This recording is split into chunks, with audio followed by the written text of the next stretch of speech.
Yeah, don't shock us. This meeting's recorded or whatever. Okay. It's all obnoxious. Okay, so you want us to tell us one thing that has been positive from the COVID-19 pandemic? Okay. Yes. Minute. So be thinking. Sometimes it takes people a minute to think because we've only been watching negative news, negative media. I mean, really, it's kind of like a de-stressor, like one positive thing that you can think of. Anyone?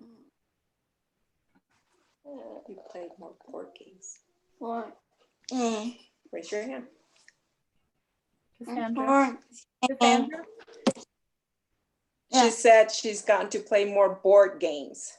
Oh, I do like board games. That's awesome. Yes.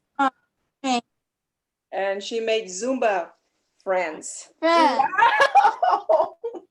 I need those kind of friends. I like Zumba. Yes, good job. Anybody else? Zoom friends. Friends. Zoom friends. Oh, Zoom friends. Oh, it said Zumba. I was like, I don't know how you're working out because I can't, but that's great. Oh, I heard Zumba too. Oh, Zoom friends. Yes. Great job, Cassandra. Those are amazing things. I really like those. Those are good. Okay, so you made some Zoom. I need to work on getting some more Zoom friends, right? Well, I'm getting 2 today, right, Rebecca? I love it. Carrie, any thoughts? Yeah, this sounds simple, but it's really important to me. I have been, since I'm working at home now, taking a break to eat lunch, which I never used to do. I would just eat and work. And now I actually take a break and go to the kitchen and sit down and often eat with Robert, and it's wonderful. Oh, that's awesome. Yes, Yeah. that's good. We got to take care of ourselves during this time, right? Yeah. And I feel like that's something we forget because sometimes we're so busy trying to do work and taking care of others, but we're important. We're very important as well. Okay, anybody else?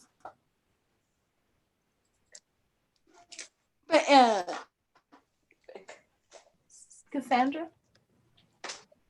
Were you saying Becca, Sandra? Yes, she's saying Becca. Yeah. Becca, do you want to share? Yeah. Sandra wants you to talk. I know I do too. Looks like you're on mute.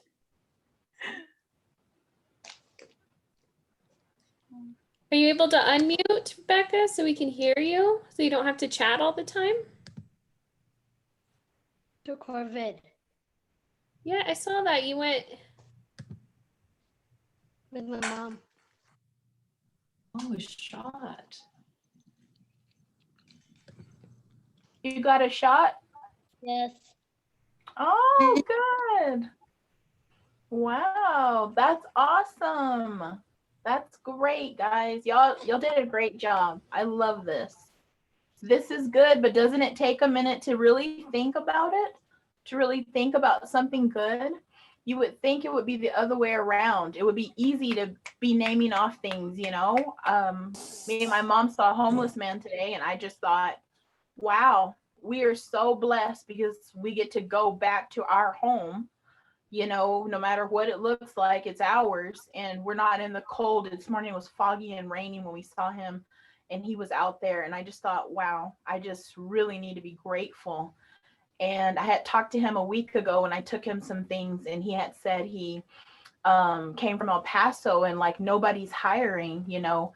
I believe he had just got out of prison, so he was really struggling and having a hard time. So I just was grateful that you know, I was going to be able to be home and have my mom visit, you know, because of COVID, we really haven't been able to see each other or interact. And that is so important. You don't realize how much you need that interaction until they show up, you know. I mean, we were watching a movie earlier and I almost got overwhelmed. I was like, hey, keep it together. You got to do a show. You can't be falling apart, you know. You got to keep it together, you know. But she looked so cute next to me with her little coat and her blanket. I just wanted to grab on her. Well, okay, I probably shouldn't bite people during COVID or any other time, but I wanted to. She looked delicious. I went to bite her. But you know what I'm saying? So I was like, God, you take so many things for granted. Before I could bite her whenever I felt like it. But because of COVID, you should not be biting people. Let's just say that, okay? But even before then, I just think, oh my God, my mom, my grandma, I just like to pitch their cheeks. I just like to mess with people. That's my problem. But what's good is during COVID, you don't have so much physical touch. And since I have lupus, I always thought that's going to be great for me because I don't like germs.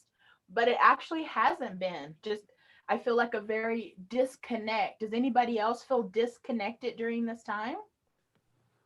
Okay, I see you I was nodding gonna your say head. too is like another good thing is it's the disconnects, but I realized that I'm actually more of an introvert than I knew I was. Before I was just saying yes too much. And now it gave me the opportunity to say no without feeling like I'm being rude and have like, it's kind of like a magical boundary that was made for myself that I never made that I didn't make for myself, that now I know more about myself, that I do need more alone time.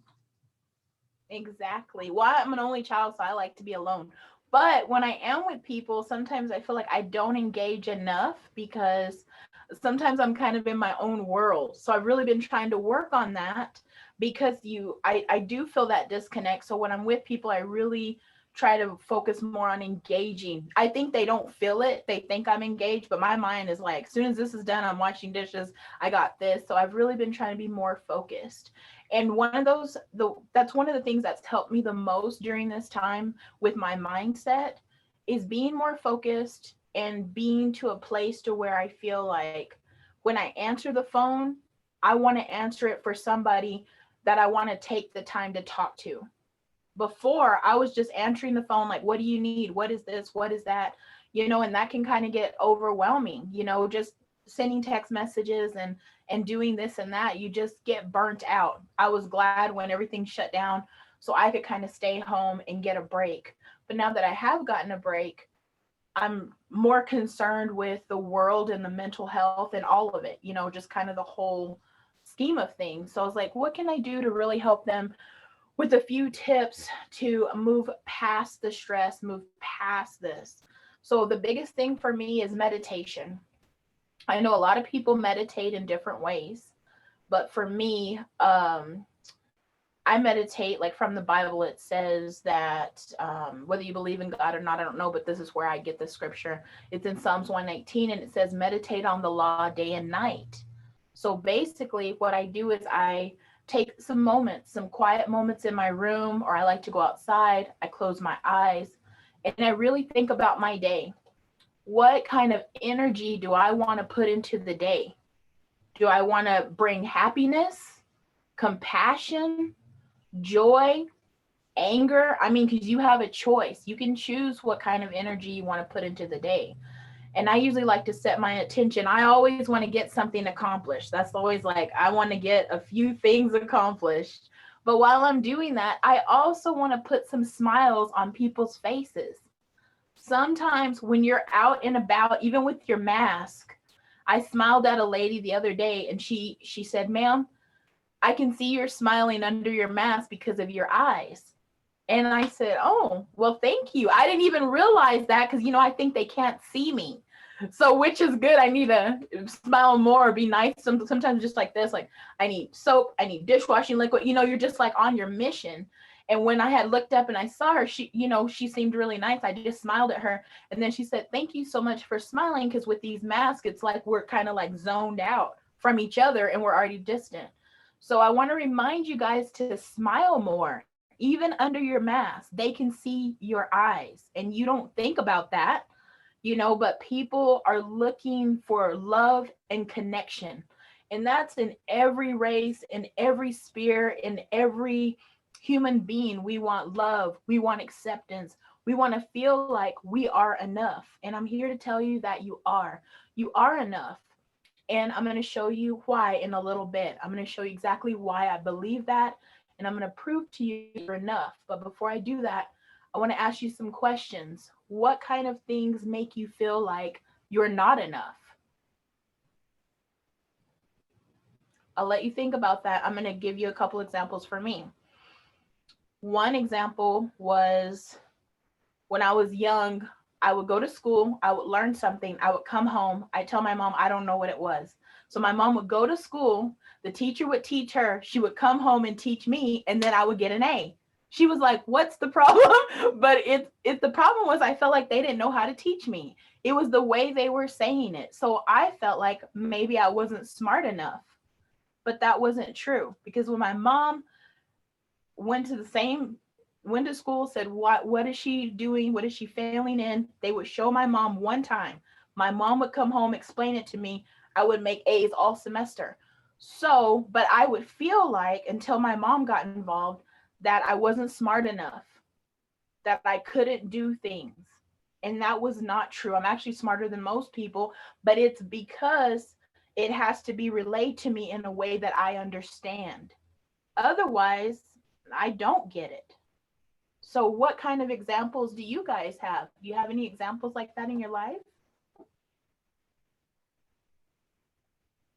that you can remember?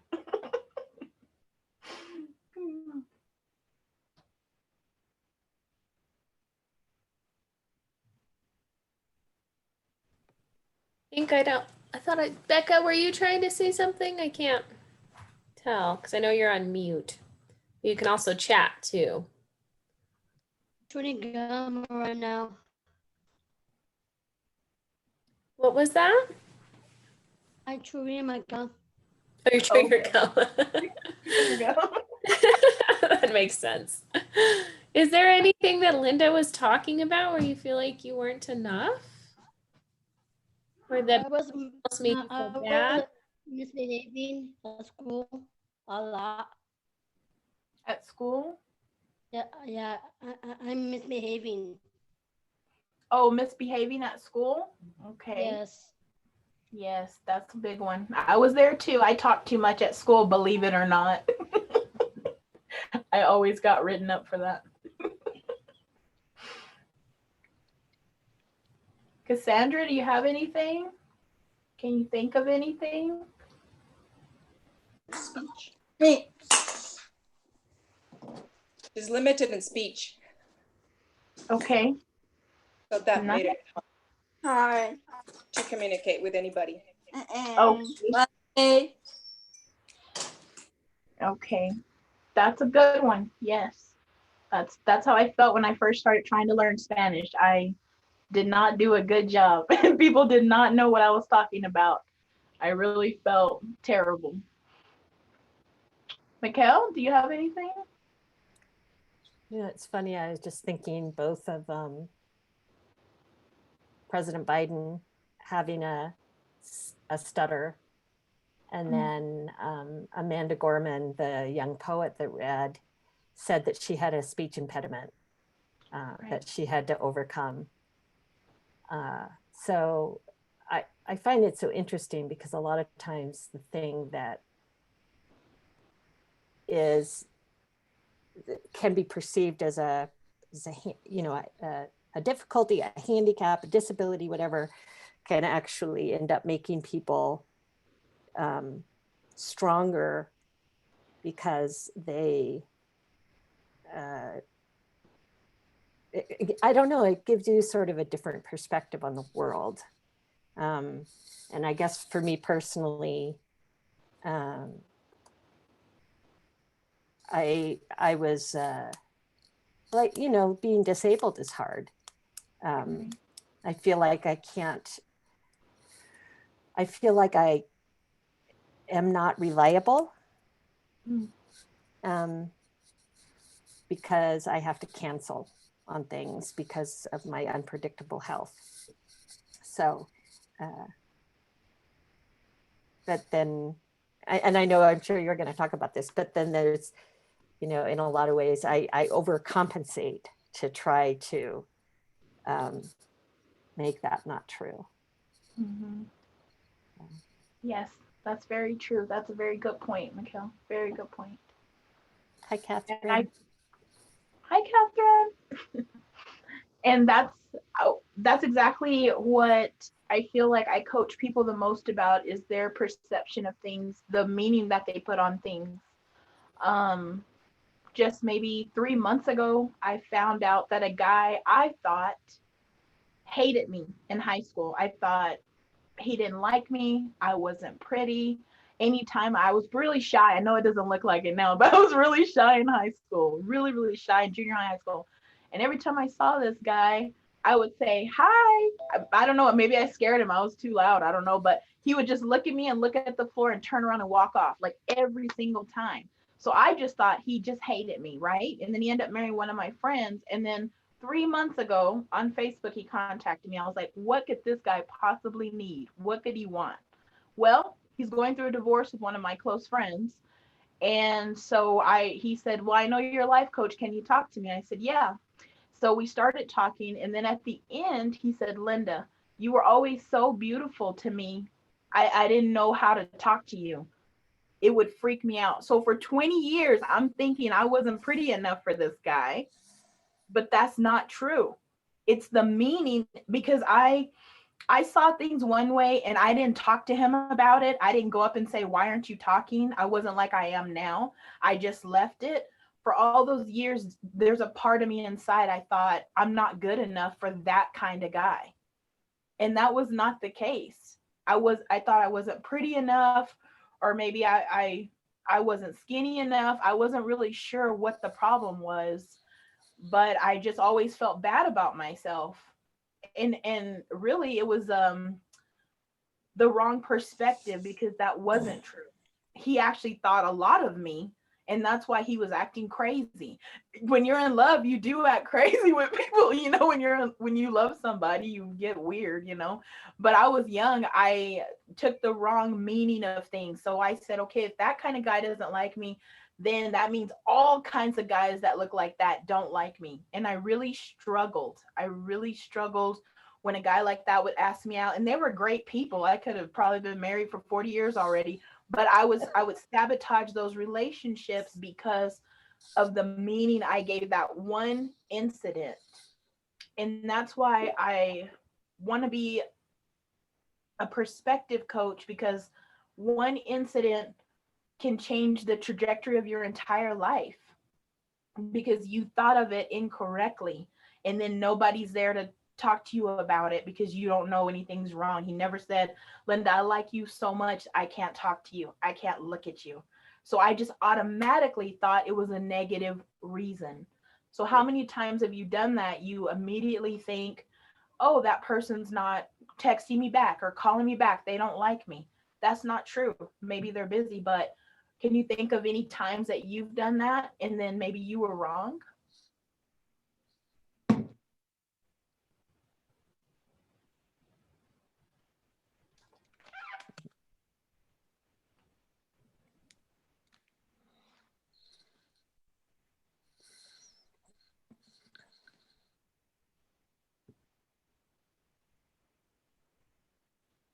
Carrie, can you think of anything? Yeah, I mean, one thing that I think about a lot is I really, all my life, have loved things that are new, whether it's new food, new experiences, new ideas, new projects. And while that's great, I also feel like I'm not good enough at finishing things. So that's a harder thing for me to do, is to finish the stuff that I've said that I can do or that I will do. And that's because you love the new of everything, right? Mm-hmm. So you don't need to see it through because you're looking for the next new. Is that correct? Right. Yes. It does sound exciting. I will give you that. But how do you feel like you can start to really finish things, like also be in love with the finishing of things?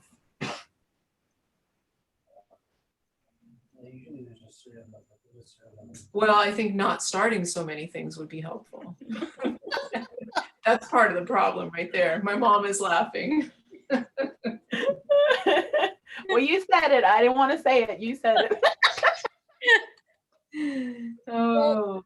Harry gets bored with me because I eat the same thing every day for breakfast and every day for lunch. But dinner is different. And Carrie's out there making all these special whatevers.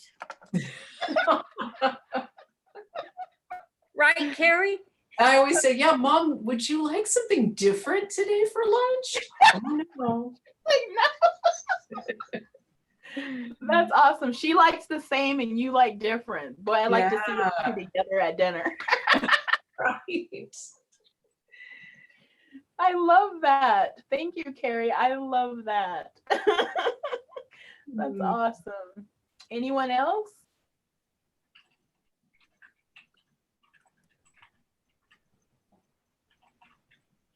Can anyone else think of anything?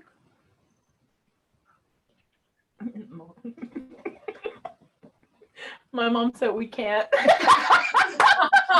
And we can't. Oh. Oh my God. Okay, so I'm going to tell you another story while you're still percolating, thinking in your mind.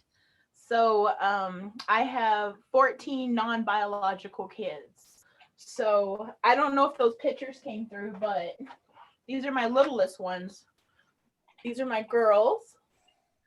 Oh. Samantha and William. Yes. Okay. So Samantha right here, the littlest one, and William are twins. So they call me Auntie. They are my neighbor's kids. I've been his neighbor for about, I think 9 years, 9 or 10 years. They were 1. The twins were 1, so I guess that'd be 9 years. So I always have them. They're always over here. They just love to be with me wherever I'm going. You know, even if I'm cleaning, they're like, I want to clean. Their dad's like, they never clean over here. I'm like, well, do you make dinner when it's done or give them a snack? He's like, no. I'm like, that's why they're not cleaning. But for Christmas, they were like, we're going to have the worst Christmas of our lives. I'm like, how do you know that? They like, the TV said it. The TV said people aren't having graduation. So I said, babe, that has nothing to do with our family. We will have whatever Christmas we will have. We will not be saying that. And it's really hard to get them out of the television, not here, but at their dad's house, you know, and get their mind put back together. I'm like, this may be your best Christmas. You don't know what's going to happen. This actually turned out to be their best Christmas. They got gifts from everybody, even people we barely know. It's like, that's too many gifts. We're going to donate some of these gifts. It was crazy. My church gave them jackets. I'm like, they don't need any jackets. Give them to somebody else. They're like, no, Linda, we like them. We're going to give them some jackets. I was like, oh my God. Well, my mom bought them the best gift imaginable. So I'm going to show you. They cried. They were like, they have a grocery store in their room. They have a kitchen. It's a little house. They have all kinds of nonsense. Anyway, here's a shopping cart. Oh my God. My mom bought them the shopping cart, okay, for Christmas. Laundry.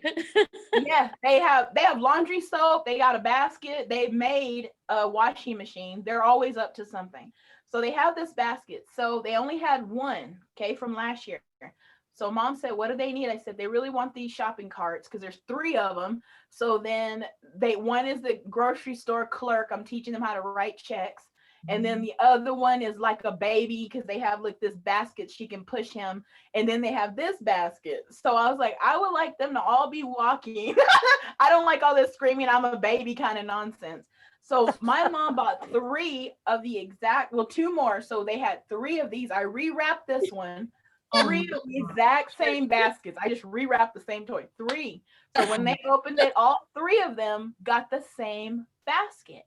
Oh. Well, guess what? They are 10 and life is not fair. I'm like, you got the same basket. They're all green. They're all orange. They're all blue in the same spot. It's the same length. I got the ruler. I said, look, same length inside. William said, the girls are bigger than mine. I said, why would you say that? Put them down. I made them do a race.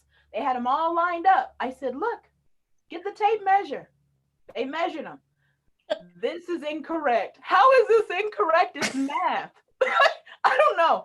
They were freaking out. William was like, I'm the one who's the least loved. I said, what? That has nothing to do with anything. I could not understand. Now, my other kids are opening gifts and laughing. He's over here having a nervous breakdown. So I'm like, okay. So do I just say, it's the same basket, get it together? Okay. That's what I want to say. But since I'm a life coach, I know that he could use this against me when he grows up and be in therapy. So I'm going to have to go and sit down with him. So they're over here laughing, having a good time. And I'm like, William, grandma loves you the same. I love you the same. It's the exact same basket. Can you please tell me why you cannot see that that's the same basket? Well, the girls were on a brick underneath it, underneath the skirting. So it looked like theirs was higher and his was on the bottom. So he's like, theirs is taller than mine. I said, yes, but when you take it down, I had to physically get this basket and put it on a tier so he could see they're the exact same basket. It took me like 20 minutes. But I said, that basket has nothing to do with our love for you. It's a basket. And he said, well, I want the exact same basket or no basket. And the mom in me is like, well, you don't get a basket. But I didn't say that. I didn't do that. I understand. I act up too when I don't get my way. So I was like, what, do you want to play with one of their baskets? And he said, yes, because it's bigger. So I let him play with it. I said, go fill it up as much as you can. He said, okay. He came back 10 minutes later. I said, now take everything out of that basket and put it in this basket. That's his basket. He took everything out and put in that basket. Then he sat on the floor and looked at me. He said, that's the exact same basket. Oh my, this is 30 minutes later. Like, God, I don't know if I have enough strength for 14 kids. I don't even know how I got these kids. I mean, I don't know if I have enough. And he sat there and he just scratched his head and he said, I guess y'all do love me the same. Then he went outside and played and I was like, that was 30 minutes trying to convince this kid about to me the meaning of what he was doing. Because if I just let him go, he would have been like, that was the worst Christmas. That's the Christmas. I didn't get what I wanted. You see what I'm saying? Because in life coaching, you have take a lot of psychology classes. So they tell you the psychology of people, and 7 people grow up in the same house, but they all come out different. And you don't know why that is. It's because at some point they had the same experience. All the girls got the same basket, but he took it a different way, and then you don't address it. So then he grows up and he thinks he's less in the family. So he feels like he's not enough. Do you see what I'm saying? I've been there. You know, I'm an only child, and then I still felt like I got 2 lollipops and I wanted 3. Nobody loves me. Those are crazy things that don't make any sense. But if we don't get a handle on them, it can lead our life to feeling like we're not enough. And so my challenge to you is to think about some things that may have happened in the past that you're dealing or struggling with, where you felt that way, but maybe, just maybe, the meaning you gave it was wrong. We love him. We love him with our life. I love all my kids. I would die for all of them. A basket is not going to change that. But to him, it was life or death, you know? So can any of y'all think of something y'all may have perceived like that, or you're thinking about it now, like maybe it wasn't so black and white?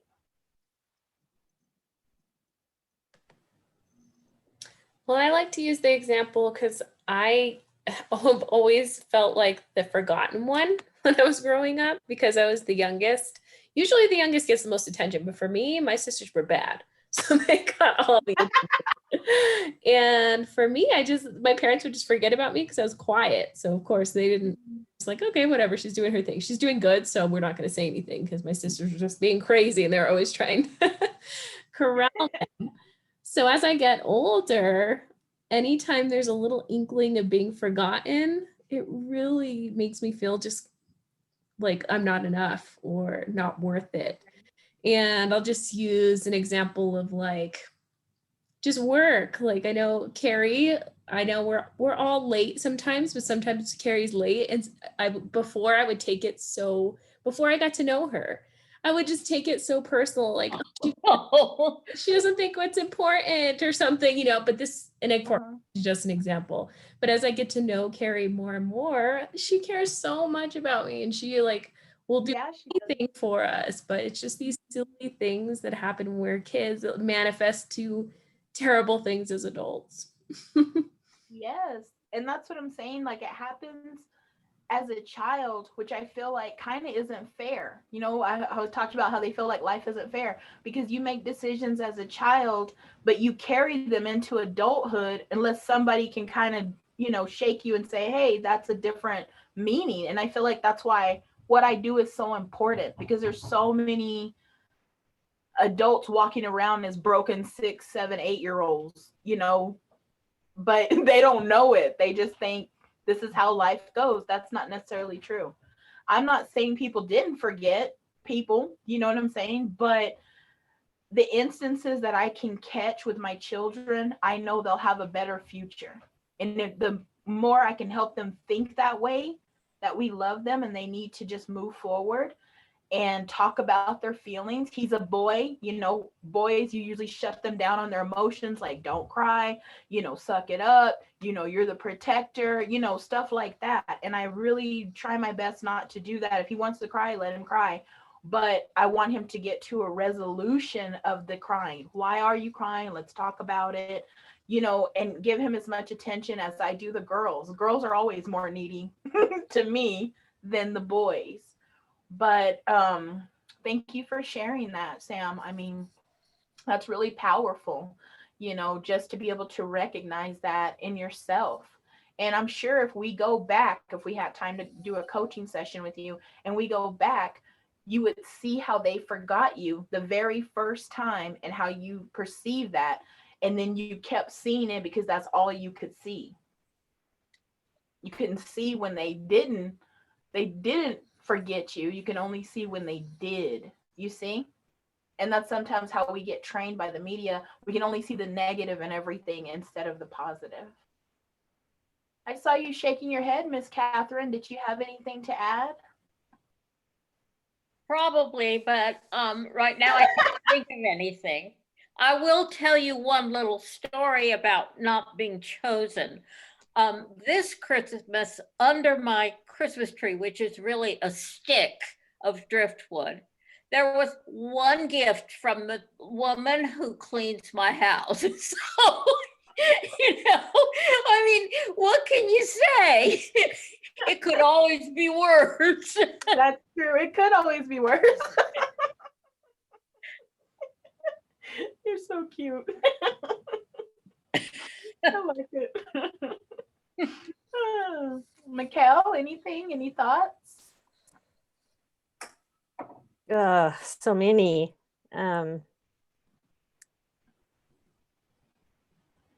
We literally forgot my little, I grew up in a family with 6 kids and now there's 9. And there were 6 when I was at home, but then there were 3 more, and we're not a blended family. It's just a crazy family.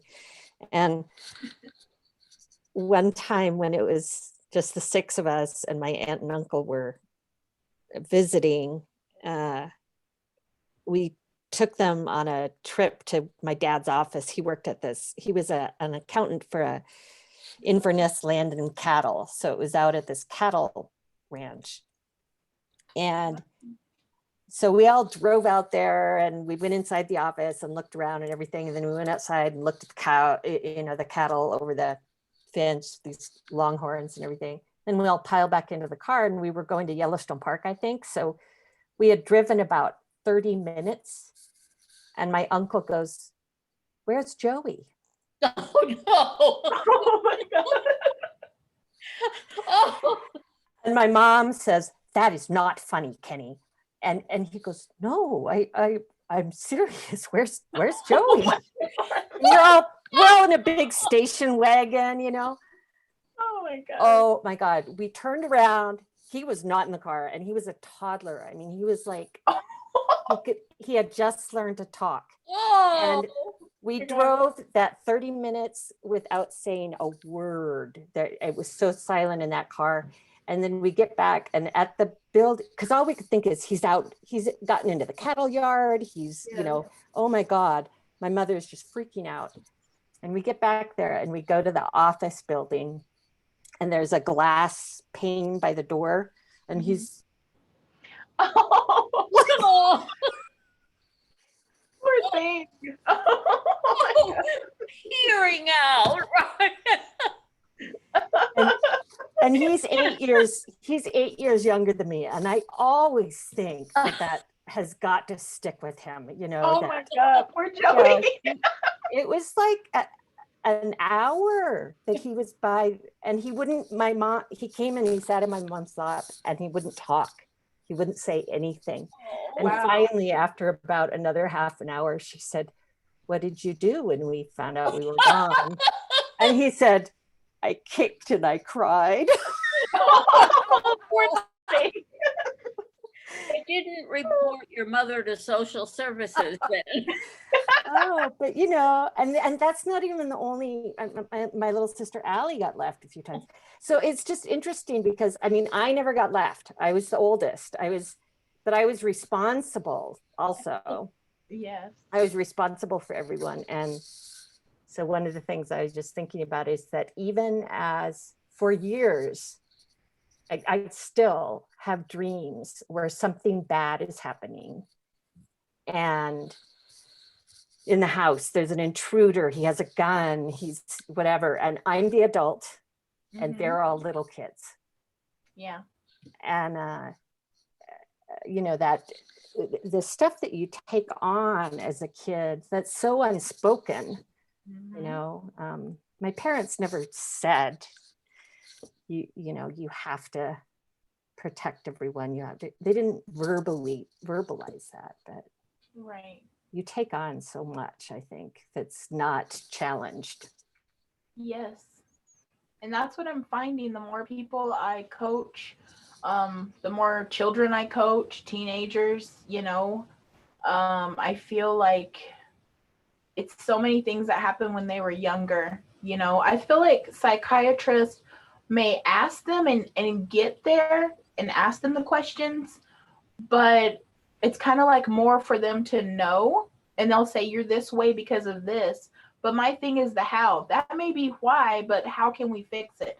How can we get a different meaning and understanding so as an adult you can take those tools and move through? That's my job, you know? So I don't just want to understand it. I also want you to move past that. And to me, the first step is awareness, being aware of the things that you did when you were a child and why you did them. Like you took on a protector role. She feels forgotten. You know, I think we do those things because sometimes we're trying to either protect ourselves or find a place in that family. Like everybody has their role, right? So sometimes if you don't know what your role is, like I'm really good at telling my kids what their role is in the household, you know, because I want them to feel secure. Everybody has a place. I don't want them just saying, "Oh, we're just kids, we're just, you know, hanging out." No, not at this house. No, you're not just hanging out. We all have things to do. We all have a purpose. God has a plan for us.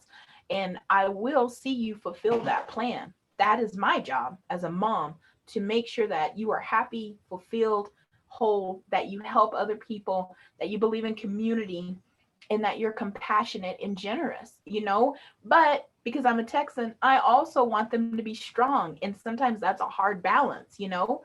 I don't want to make them too strong and then they're mean, but I don't want to make them too weak and then they get trampled on. So it's kind of a hard balance. I kind of have to pray through it. But the biggest thing that I can give them is for them to know that they are loved, they are accepted, and they are wanted. You know, because think about it, they're coming from other families that were dysfunctional, whatever happened. That's how I got them to begin with. So I have to make sure those things are covered in a way that is probably different from other families. So I take that time because I want them to know they're wanted. They are enough for whatever life throws at them.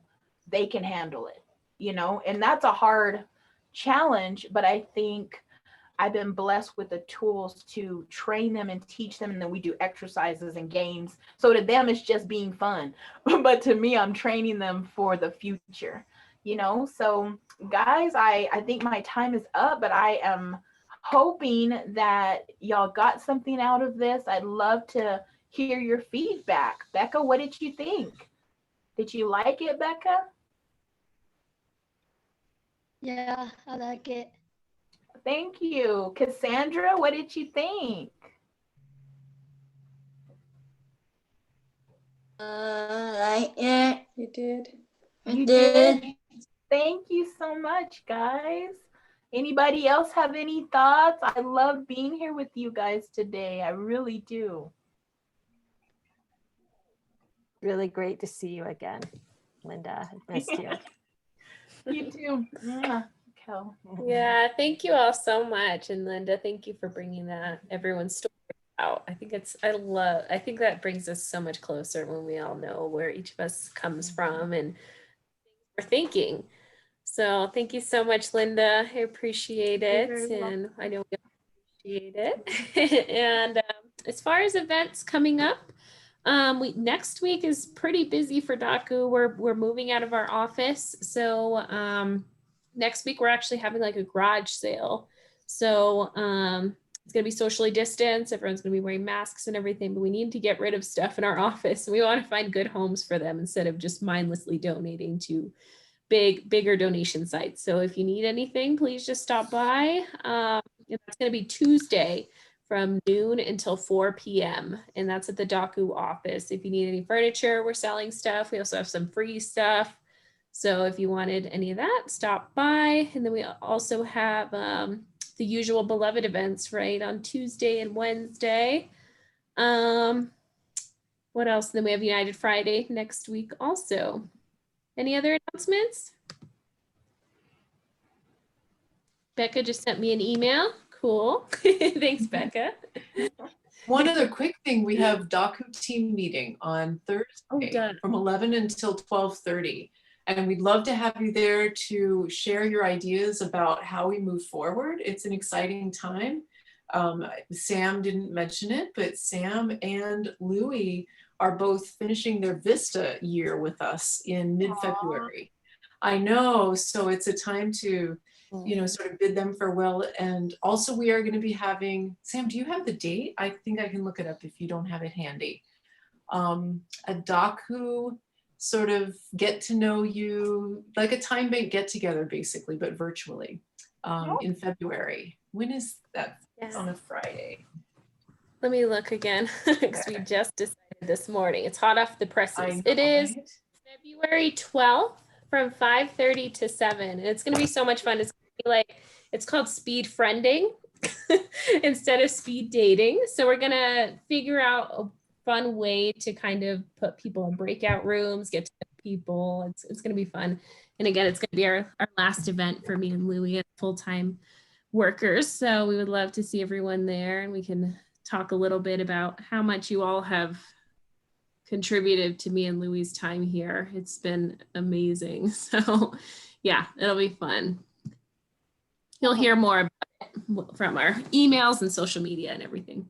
Cool. Awesome. Linda, is your mom still there? She is. She's right here. Can you give her a special thank you and a special hello from us? It's such a privilege to have her with us. Hello. Hi. Hi. We really appreciate your daughter. And Well, I know that you've been such a strong role model in her life. So thank you so much. Oh, you're welcome. I love her. Love both of you. Handful. She's a handful. That's the truth. Yeah. Sometimes even now I like to spank her.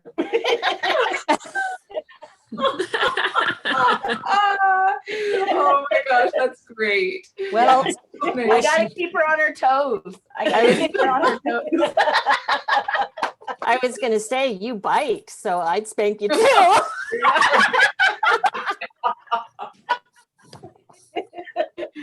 Oh my goodness. Oh, goodness. Oh my God. You all have a wonderful visit together.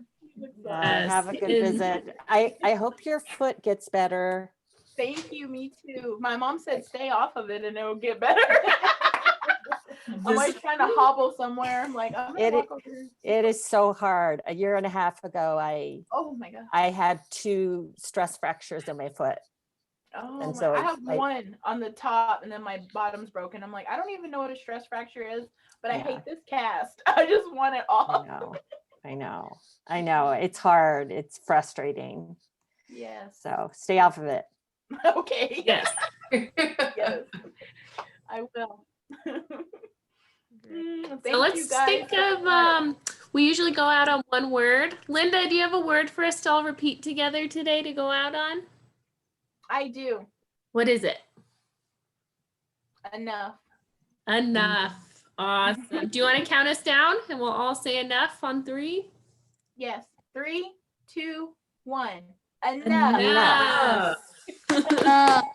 Thanks, Thank you, everyone. everybody. Thanks, guys. Well, Thank you, bye-bye. Linda. Thank Bye, you. You're Becca and welcome. Bye, Cassandra. guys. See you next week. Bye. Bye. Bye. Love you. Thank Bye-bye. you.